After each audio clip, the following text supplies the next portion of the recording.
So, hello, and welcome back to the second video where I'll be revealing the following five uh, soundtracks.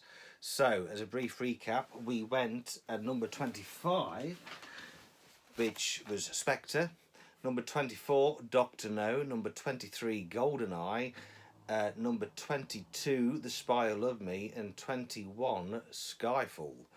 Now I will now reveal from 20 through to 15. Now, what has come at number 20 is a very interesting one, and I kind of went through the results several times to double check because it just seemed a bit of a coincidence and too much of a coincidence, to be honest.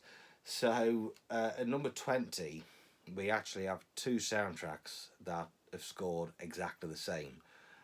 So they've come joint. And Adam and Eve, can you believe it? It was none other than Casino Royale and Quantum of Solace. Now that has surprised me because out the two, I kind of think Casino Royale is probably a little bit more of a stronger, solid score. I think any David Arnold score where there's not as much techno seems to be a little bit stronger. I think this is probably his best spit my words out, since Tomorrow Never Dies. We've got a fantastic love theme. We've got a fantastic title song which he incorporates into this, and he famously didn't use a Bond theme till the very end. I kind of think this kind of is a little bit better than Quantum of Solace. Now, this is still a great score, but I mean, they are both great scores, but I think this is just again like a totally different sound to Casino Royale. I mean, he kind of uses more of the sort of electronics and synthesizes a little bit more, and probably doesn't quite use the Bond theme as much, but it's still a good score. But however, it's this is what the members of Hildebrand have voted, and these two, which seem to be film, well, Quantum is the sequel to this, and yet they've kind of come joint place at number 20. But also, to set the record straight, Shirley Bassey's No Good About Goodbye was not or even intended for this film. It was it wasn't a rejected score. It's just pure coincidence that it shares the same motive in the riff. That is all, right? So those people who say, oh yeah, No Good About Goodbye was intended for Quantum of Solace. Was it fuck? Was it absolutely fuck? No. So, shut it. Alright? Anyway, so we then move on to number 19, which is another David Arnold score. And we have Die Another Day. I really like this score. Again, this is probably, out of all of his five scores, this is the one where it's heavily techno based. There's a lot of, electronics going off in here. But yeah, no, it is a good score. And what I like about this is, I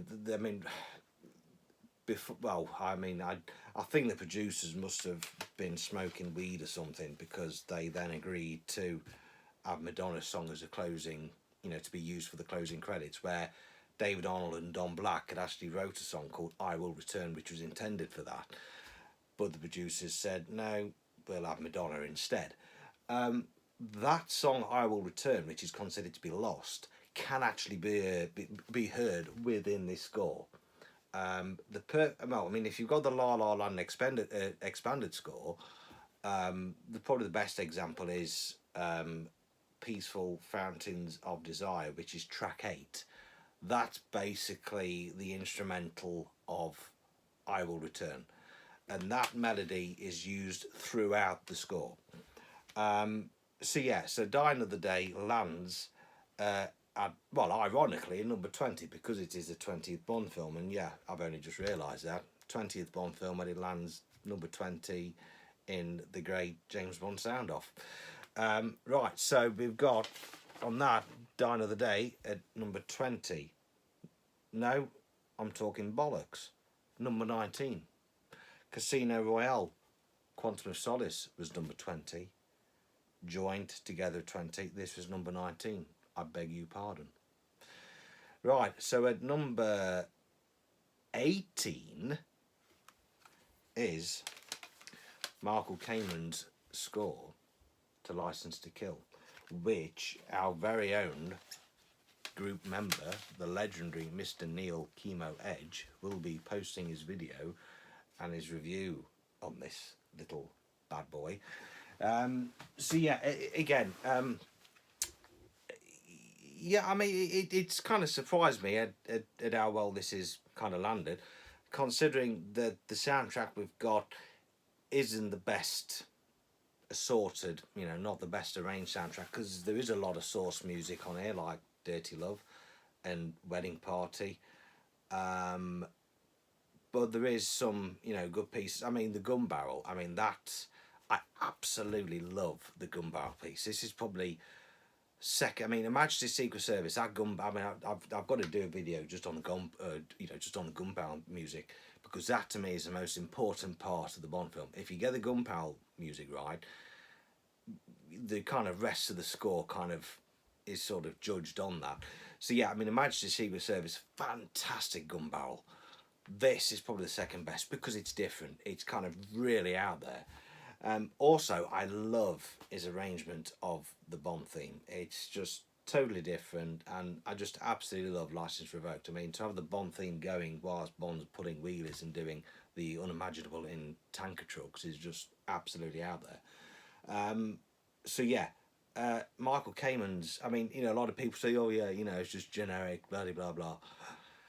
Okay, it might be so, but I've always liked it, and but yeah, for it to be in number 18, I think's, you know, pretty good really, and with what I've heard, I believe La La Land Records have shown interest in expanding this, and I think obviously might have been last year or the year before they discovered Eric Clapton and Vic Flick's lost Bond theme from this film, so that's going to help things. I'm sure when La La Land Records do it, they'll also include that on the album as a bonus. So yeah, based on how this soundtrack album is actually arranged, otherwise I think it's a pretty good score, and Kamen again, you know, takes you where the characters and where Bond goes. You know, Bond goes to South America. Kamen introduces the sort of Spanish sound, you know, the kind of Latin guitar and all that. So yeah, he takes you where Bond goes with the sound. So License to Kill comes in at number 18. Now number 17 is the actual first John Barry soundtrack, which is The Man with the Golden Gun, and I totally understand why this, you know, why John Barry's. Yeah, I kind of get why this John Barry album is the lowest of out all his albums. Yeah, okay. I mean, he had 3 weeks to score the film. John Barry, I don't think, was very pleased with the outcome. However, same old. The, you know, all the decent stuff isn't on the album. It's all on the film. So if you watch the film, there's actually a lot of decent things on there.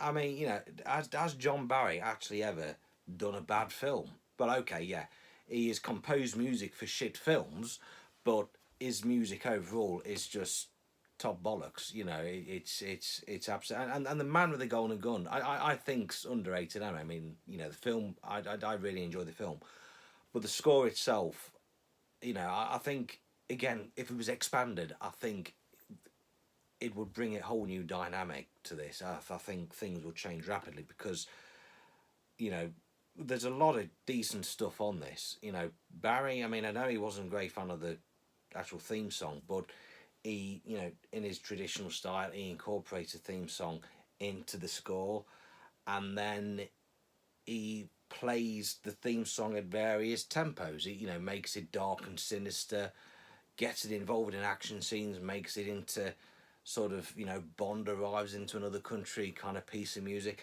He plays about with it and does really well. And again, he adds that Oriental flavour to it. So to say, you know, this is, I mean, to say John Barry wasn't absolutely enthralled by the soundtrack and that he only did it in 3 weeks, I still think it's pretty fucking good, you know.